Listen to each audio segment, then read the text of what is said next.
Cerita dikanjut di mana Lindong berhasil merebut kembali jepit giok dan membuat Lei Qian terlempar dengan memalukan. Suasana seketika menjadi sunyi ketika semua orang tidak memahami apa yang sesungguhnya terjadi. Di sisi lain, pria tampan yang bersama dengan Ling Qingzu menatap tempat pertempuran dengan wajah muram. Ia pada saat ini berusaha memahami apa yang baru saja terjadi. Namun bahkan dirinya pun gagal menangkap seluruh rangkaian peristiwa yang berlangsung begitu cepat. Menyadari kebingungannya, Ling Qingzu perlahan menjelaskan bahwa Lindong telah menggunakan metode khusus untuk membekukan Lei Qian sesaat. Dalam celah waktu itu, Lindong menghindari serangan lawan, membalas dengan satu telapak tangan lalu merebut jepit rambut giok tersebut. Penjelasan itu seketika membuat ekspresi pria tadi berubah karena ia menyadari betapa mengerikannya kecepatan dan penilaian Lindong dalam waktu sesingkat itu. Ling Qingzu juga pada saat ini hanya bisa terdiam. Ia teringat kembali asal-usul Lindong yang merupakan seorang pemuda dari keluarga cabang di Kekaisaran tingkat rendah Kekaisaran Gretian. Namun kini pemuda itu telah berdiri sejauh ini. Sosok lemah yang dulu dikenalnya akhirnya mencapai janji yang pernah diucapkan. Perasaan itu membuat pikirannya yang biasa tenang menjadi kacau, sesuatu yang jarang terjadi namun kembali dipicu oleh orang yang sama. Sementara itu di pusat pertempuran, suara ejekan Lindong menggema di arena yang mendadak hening. Semua pandangan tertuju pada Lei Qian, Raja Guntur kecil dari gerbang Yuan yang kini tampak gelap dan terhina. Dalam pertukaran singkat tadi, tubuhnya sempat membeku, lalu dadanya dihantam telapak tangan Lindong tanpa sekalipun ia menyentuh pakaian lawan. Hal itu tentu menjadi penghinaan besar bagi Lei Qian. Amarah Lei Qian pun meledak. Namun Lindong dengan tenang menyindir bahwa murid gerbang Yuan ternyata tidak mampu menepati janji. Para penonton pun memahami situasi itu dan diam-diam menyetujui sindiran Lindong. Terdesak oleh tatapan sekitar, Lei Qian akhirnya mengakui kekalahan meski disertai ancaman agar Lindong berdoa tidak bertemu gerbang Yuan lagi dalam kompetisi sekte besar. Selanjutnya, Lei Qian dipaksa menepati janji untuk membayar jepit rambut tersebut.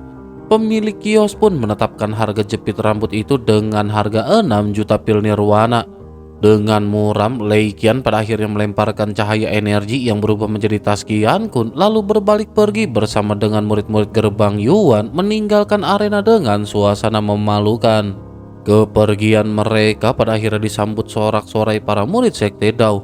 Lindong juga tersenyum lalu menyerahkan jepit rambut giok itu kepada Ying Huan Huan sebagai hadiah. Gadis itu menerimanya dengan wajah memerah dan senyuman manis. Wang Yan juga mengungkapkan kekagumannya dan menyadari bahwa Lindong telah menyembunyikan kekuatannya dengan sangat dalam. Namun suasana kembali berubah ketika Lindong tiba-tiba menoleh ke kejauhan. Di tingkat atas pavilion lain berdiri sosok wanita berpakaian putih, tenang dan dingin. Sosok ini adalah Ling Qingzu dari Istana Kemurnian Tertinggi 9 Surga, pemimpin generasi muda dalam kompetisi sekte besar. Pandangan mereka bertemu di udara membuat keduanya terdiam dengan perasaan rumit yang sulit diungkapkan. Di bawah perhatian banyak orang, Ling Qingzu pada akhirnya melayang turun dan berhenti tepat di hadapan Lindong. Tanpa kata, ia menatap dengan mata jernih dan dingin. Suasana di sekeliling pun pada akhirnya menjadi ganjil dan sangat sunyi. Akhirnya Lindong menarik nafas dalam-dalam, tersenyum lalu mengelurkan tangan sebagai tanda perkenalan. Lindong lanjut memperkenalkan dirinya dari Kekaisaran Gretian. Hal itu membuka kembali benang takdir yang pernah terjalin di antara mereka. Tindakan Lindong ini juga segera memancing keterkejutan karena semua orang menyadari siapa wanita yang berdiri di hadapan mereka. Ling Qingzu adalah jenius muda paling mempesona di wilayah Suan Timur. Ia adalah sosok yang tak pernah bisa didekati siapapun, namun kini Lindong berdiri di hadapannya dengan sikap tenang. Sementara itu, berbagai tatapan aneh juga tertuju pada Lindong, namun Lindong sama sekali tidak menggubrisnya. Pandangannya hanya tertuju pada Ling Qingzu yang kini tampak lebih dingin dan lebih anggun dibandingkan 5 tahun lalu. Menyadari hal itu, kenangan masa lalu kembali terlintas di benaknya, memperlihatkan pertemuan lama yang seolah baru saja terjadi. Di sisi lain, Ling Qingzu juga menatap balik ke arah Lindong. Wajah pemuda itu tidak lagi menyisakan kepolosan masa lalu dan tatapannya kini mantap tanpa menghindar. Pertukaran pandangan mereka berlangsung setara, seolah menegaskan bahwa Lindong telah mencapai posisi yang pantas untuk berdiri sejajar dengannya. Setelah menyadari usaha panjang yang telah ditempuh oleh Lindong, Ling Qingzu akhirnya memperkenalkan diri dan menjabat tangan Lindong. Sentuhan singkat itu terasa sedingin batu giok dengan kegelisahan yang tersembunyi di balik ketenangan. Cahaya matahari jatuh di antara mereka, menciptakan pemandangan yang mencolok. Namun jabat tangan itu segera berakhir dan keduanya menarik tangan masing-masing secara bersamaan. Ling Qingzu kemudian menyampaikan bahwa Lindong telah menepati janji 5 tahun lalu.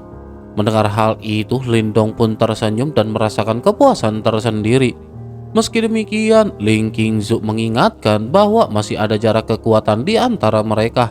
Selain itu, kata-kata tertentu tidak pantas diucapkan sekarang karena dapat menghalangi partisipasi Lindong dalam kompetisi sekte besar.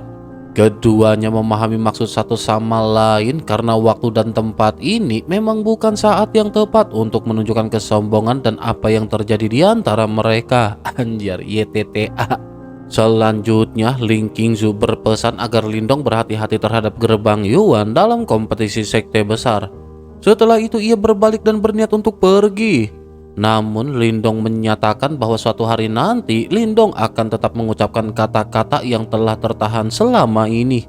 Ling Qingzu pun berhenti sejenak lalu mengingatkan agar Lindong sebaiknya mengatakannya saat ia cukup kuat untuk tetap hidup setelah pertemuan ini. Dengan keputusan itu, Ling Qingzu pada akhirnya berubah menjadi sinar cahaya dan menghilang di kejauhan. Setelah kepergiannya, perhatian seluruh distrik tertuju pada Lindong. Banyak yang mulai berspekulasi menyadari bahwa hubungan antara Lindong dan Ling Qingzu jelas tidak sesederhana pertemuan binasa. Wang Yan dan Ying Xiaoxiao juga terjekut sementara Ying Huan sempat terdiam. Ya, cemburu doi. Namun setelah menenangkan diri, Ying Huan menyatakan tekadnya untuk menjadi lebih luar binasa dari Ling Qingzu. Mendengar hal itu, Ying Xiaoxiao pun merasakan adanya perubahan halus pada Ying Huan seolah-olah sebuah kebanggaan baru telah terbangun dari dalam dirinya. Sementara itu, Lindong pada saat ini menarik nafas panjang. Pertemuan ini berlangsung jauh lebih tenang daripada apa yang dibayangkan Lindong dan justru itulah yang membuatnya merasa ini adalah hasil yang baik. Lindong menyadari bahwa Ling Qingzu tidak mungkin terikat oleh perasaan sesaat dan perbedaan status di masa lalu tidak bisa dihapus begitu saja. Sementara itu, Wang Yan pada akhirnya mendekat dan bertanya tentang hubungan di antara mereka. Lindong hanya menjelaskan bahwa mereka pernah bertemu 5 tahun lalu di Kekaisaran Gretian. Tidak ingin memperpanjang topik itu, Lindong akhirnya segera mengajak mereka pergi. Namun sebelum benar-benar meninggalkan tempat itu, pandangannya tertuju pada sebuah sudut batu di balik penghalang cahaya. Di sana, di antara berbagai harta jiwa yang memancarkan fluktuasi kuat, terdapat sebuah kelompok cahaya redup yang berisi kuali tembaga merah tua yang rusak. Menyadari getaran halus dari batu jimat di dalam tubuhnya, Lindong segera mengambil keputusan. Lindong melangkah maju, mengambil kuali tersebut tanpa ragu, lalu menatap pria parubaya berpakaian abu-abu dan menanyakan harga benda itu. Pria parubaya itu pun seketika sempat terkejut saat Lindong menanyakan kuali tembaga merah kusam yang tampak rusak. Pandangannya sempat tertuju pada benda itu, lalu ia bertanya dengan nada penasaran mengapa Lindong tertarik. Lindong menjawab dengan santai bahwa ketertarikannya muncul saat ia melihat-lihat. Pria parubaya itu pun seketika meneliti kuali tersebut sekali lagi, namun setelah beberapa saat ia menarik pandangannya. Selanjutnya ia menjelaskan bahwa benda-benda yang dijualnya telah lama diteliti dan kuali itu sama sekali tidak menunjukkan fluktuasi apapun sehingga tidak tampak seperti harta karun. Setelah beberapa saat, si pria pun segera menetapkan harga 10 juta pil nirwana. Keributan pun langsung muncul di belakang Lindong. Para murid sekte Dao merasa harga itu terlalu berlebihan. Namun pria parubaya menegaskan bahwa resiko menjual barang di daerah iblis unik memang tinggi. Hal itu dikarenakan benda yang tampak rusak bisa saja menyimpan nilai luar binasa. Lindong pun sempat ragu, namun ketika hendak membayar, Lindong menyadari bahwa seluruh pil nirwananya telah habis. Menyadari hal itu, Ying Huan melangkah maju dan melemparkan tas Qian Kun ke arah pria paruh baya. Pria itu pun menerima pembayaran sambil tersenyum dan menggoda keberuntungan Lindong. Menyadari bantuan itu, Lindong pada akhirnya segera mengucapkan terima kasih kepada Ying Huan. Namun Ying Huan hanya menanggapi Lindong dengan sikap datar. Selanjutnya pada akhirnya Lindong menyimpan kuali tembaga itu dan memutuskan untuk pergi bersama dengan rombongan Sekte Dao. Tak lama kemudian mereka akhirnya kembali ke penginapan dan disambut oleh Qilei, Chen Zhen serta para master aula lainnya. Ekspresi tegang mereka berubah lega saat melihat Lindong datang dengan selamat. Setelah mendengar cerita bahwa Lindong berhasil memaksa Lei Qian mundur, suasana justru berubah menjadi santai. Qilei dan Chen Zhen bahkan pada saat ini memuji tindakan tersebut, meski tetap mengingatkan bahwa bentrokan dengan gerbang Yuan di daerah iblis unik kemungkinan akan semakin sering. Menyadari bahaya yang akan datang, para master sekte Dao mengingatkan Lindong dan yang lainnya agar lebih berhati-hati, terutama menghadapi dua raja kecil gerbang Yuan lainnya. Dengan kompetisi sekte besar yang akan segera dimulai, mereka diminta untuk menahan diri dan beristri jahat. Malam pada akhirnya menyelimuti kota iblis unik. Di halaman penginapan gerbang Yuan, Lei Qian berdiri di hadapan dua sosok lainnya. Salah satunya adalah pria berjubah putih yang bersikap santai, sementara yang lain adalah pria berjubah biru yang diam-diam mengasah pedang besinya. Ketika pembicaraan beralih pada Lindong dan hubungannya dengan Ling Qingzu, suasana langsung berubah dingin. Pria berjubah hijau akhirnya mengangkat kelapa dan niat membunuh samar terlepas dari dirinya. Seketika angin tajam menyapu halaman dan tanah terbelah oleh tebasan tak kasat mata. Melihat pemandangan itu, Lei Qian dan pria berjubah putih hanya bisa saling memandang. Mereka menyadari bahwa dalam kompetisi sekte besar yang akan datang, Sekte Dao kemungkinan besar akan menghadapi badai darah yang tak terhindarkan. Singkat cerita, selama 2 hari berikutnya, kota iblis unik berubah menjadi lautan manusia. Dengan situasi yang semakin memanas, para anggota Sekte Dao diperintahkan untuk tetap di tempat masing-masing. Mereka berkultivasi diam-diam, memperkuat diri untuk kompetisi yang semakin dekat. Lindong juga memahami situasi tersebut dengan jelas. Oleh karena itu, Lindong memilih untuk tetap berada di dalam kamarnya selama 2 hari penuh dan jarang keluar. Namun ketenangan sebelum badai itu ia manfaatkan untuk meneliti sesuatu yang baru saja ia peroleh, yakni sebuah kuali tembaga rusak. Lindong duduk bersila sambil memandangi kuali tembaga merah gelap di tangannya. Wajahnya berkerut karena setelah berbagai cara dicoba, Lindong tidak menemukan apapun yang istimewa. Bahan kuali itu biasa saja tanpa fluktuasi energi dan jelas bukan harta jiwa. Namun menyadari bahwa jimat batu di tubuhnya sempat bereaksi saat pertama kali melihat kuali itu, Lindong merasa ada sesuatu yang tidak beres. Lindong kembali mengamati permukaan kuali yang penuh ukiran pudar, namun tetap tidak menemukan petunjuk berarti. Selanjutnya saat hendak menyimpannya, pandangannya tertuju pada cahaya api di dalam ruangan. Lindong tiba-tiba menyadari bahwa kuali tersebut tampak belum pernah benar-benar ditempa. Setelah ragu sejenak, Lindong pada akhirnya segera mengambil keputusan. Lindong mengerahkan api nirwana dan melemparkannya ke dalam kuali. Namun reaksi awal justru membuat wajah Lindong berubah muram. Kuali itu mulai meleleh seolah menegaskan bahwa percobaannya sia-sia. Lindong merasa kecewa dan melempar kuali tersebut ke tungku sebelum akhirnya memutuskan untuk kembali berkultivasi. Tanpa disadari, proses peleburan itu ternyata terus berlangsung. Kuali itu benar-benar mencair dan ketika api nirwana padam, cairan tembaga merah gelap tersisa di dasar tungku. Pada saat itulah cahaya merah gelap tiba-tiba muncul dan saling berjalin di udara. Lindong membuka mata dan tertegun melihat pemandangan itu. Ia segera menyadari bahwa kuali tersebut memang harus dihancurkan sepenuhnya untuk membuka rahasia di dalamnya. Cahaya-cahaya itu perlahan membentuk garis dan pola aneh menyerupai sebuah peta. Tanpa ragu, Lindong segera menggunakan energi mentalnya untuk menyimpan peta cahaya itu ke dalam istana Niwan. Tak lama kemudian, cahaya itu memadat menjadi sebuah token merah gelap seukuran telapak tangan.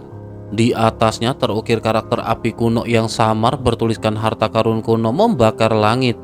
Menyadari bahwa ia telah memperoleh peta harta karun kuno, Lindong merasakan kegembiraan yang besar. Meskipun belum mengetahui isi harta tersebut, ia yakin nilainya tidak akan kalah dari harta Yuan murni. Setelah menenangkan diri, Lindong memutuskan untuk membicarakan temuan ini dengan Xiao Xiao dan rekan-rekannya setelah memasuki daerah iblis unik. Ia menyadari bahwa berbagi akan lebih menguntungkan karena kekuatan bersama para murid Sekte Dao akan meningkat dan resiko bahaya dapat ditekan. Dengan hati puas, Lindong pun menyimpan token itu dengan hati-hati. Namun Lindong tidak berhenti di sana. Selanjutnya Lindong memanggil formasi alam semesta kuno yang bersemayam di tubuhnya. Sambil mengamatinya berputar perlahan, Lindong mengingat penemuan penting yang ia peroleh dari pengamatan panjang. Jika diputar searah jarum jam, formasi itu menyatukan energi, namun jika diputar berlawanan arah jarum jam, ia justru memisahkan dan membelah kekuatan. Menyadari potensi besar dari kemampuan ini, Lindong tersenyum tipis. Ia tahu bahwa penemuan tersebut akan menjadi harta karun penting baginya dalam kompetisi sekte besar yang akan datang. Singkat cerita, 2 hari pun berlalu dengan cepat. Di utara kota, tanah telah berubah menjadi dataran hitam yang begitu suram. Aura busuk yang membuat jiwa gelisah menyebar tanpa henti. Wilayah ini disegel oleh formasi kuno yang mengerikan, hasil kerja banyak master dari masa lampau. Namun menyadari bahwa waktu mampu mengikis segalanya, formasi itu kini memiliki celah dan pinggiran kota iblis unik menjadi salah satu jalan masuknya. Di atas dataran hitam itu, kerumunan besar memenuhi langit. Selanjutnya, rombongan murid Sekte Dao tiba dan berhenti sekitar 1000 meter dari penghalang ruang. Melihat lautan praktisi yang tak berujung, para murid menyadari bahwa inilah gambaran sejati pertemuan para monster wilayah Suan Timur. Lindong juga merasakan banyak aura tersembunyi yang kuat di antara kerumunan. Harimau berjongkok dan naga tersembunyi benar-benar hadir di sini. Sementara itu, pandangannya tertarik pada sekelompok praktisi dengan pedang di punggung mereka. Pedang ki yang tajam memancar dari tubuh masing-masing seolah mampu membelah langit dan bumi. Pemimpin mereka adalah Sheling dari Sekte Pedang, seorang fanatik pedang yang berada di puncak tingkat 9 nirwana dan telah menguasai seni pedang suci. Selanjutnya, perhatian Lindong beralih pada murid Sekte Ilahi dan Lembah Jimat. Shewan, gadis berambut putih salju, memimpin Sekte Ilahi dengan energi mental agung yang mampu mendistorsi ruang.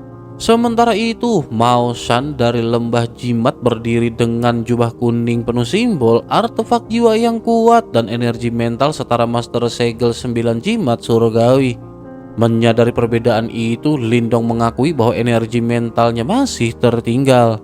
Tak lama kemudian, Lindong melihat sekelompok bertubuh kekar dari Istana Kesunyian Agung. Di antara mereka berdiri Wu Hong, sosok kurus yang kontras dengan para murid lain, namun justru paling ditakuti. Dijelaskan bahwa tubuh fisik Wu Hong telah ditempa hingga tingkat mengerikan. Bahkan ia mampu menghancurkan tubuh emas pusaka seorang ahli tingkat 9 nirwana hanya dengan satu pukulan. Bersamaan dengan hal itu, Ying Xiao Xiao menyadari kedatangan murid Istana Kemurnian tertinggi 9 surga. Suasana dataran langsung berubah saat Ling Qingzu muncul berdiri di atas teratai hijau dengan sikap dingin dan suci. Pada saat ini banyak tatapan kekaguman yang terfokus padanya. Namun Lindong justru menyadari kehadiran sosok yang familiar di belakang Ling Qingzu. Sosok itu adalah Suro yang kini tampak lebih dewasa dan percaya diri. Saat pandangan mereka bertemu, Suro melambaikan tangan dengan senyum tulus mengungkapkan ikatan lama mereka di Perang 100 Kekaisaran. Akhirnya suasana berubah berat ketika Lindong menyadari kedatangan gerbang Yuan. Di garis paling depan berdiri 3 sosok dengan aura yang mengguncang langit. Mereka adalah 3 raja kecil gerbang Yuan, eksistensi paling ditakuti di antara generasi muda. Dengan kemunculan mereka, semua orang mengerti bahwa kompetisi sekte besar benar-benar akan dimulai dan badai besar tak terelakkan lagi. Lindong menyipitkan mata dan mengamati semua itu dengan seksama. Lindong segera mengenali Lei Qian, raja petir kecil, lalu mengalihkan pandangannya ke pria berpakaian putih yang membawa kipas lipat. Sosok itu tampak anggun seperti sarjana, namun gelombang kekuatan tersembunyi di balik sikapnya menandakan bahaya besar. Ying Xiaoxiao dengan nada serius menjelaskan bahwa pria tersebut adalah raja roh kecil bernama Ling Zhen. Lindong juga merasakan bahwa ancamannya bahkan lebih kuat jika dibandingkan dengan Lei Qian. Namun Ying Xiaoxiao kemudian menambahkan bahwa yang terkuat di antara tiga raja kecil gerbang Yuan bukanlah dua sosok itu, melainkan Yuan Chang. Saat nama itu disebut, tekanan tak kasat mata seakan meningkat. Lindong lalu menatap pria berpakaian biru yang berdiri di tengah. Penampilannya biasa saja dan bahkan tersenyum tenang, namun seluruh perhatian di langit terpusat padanya. Murid-murid dari sekte super lain menunjukkan ekspresi tegang dan waspada, seolah kehadiran Yuan Chang saja sudah cukup untuk menekan mereka. Dari reaksi itu, Lindong menyadari bahwa reputasi Yuan Chang memang bukan sekedar nama kosong.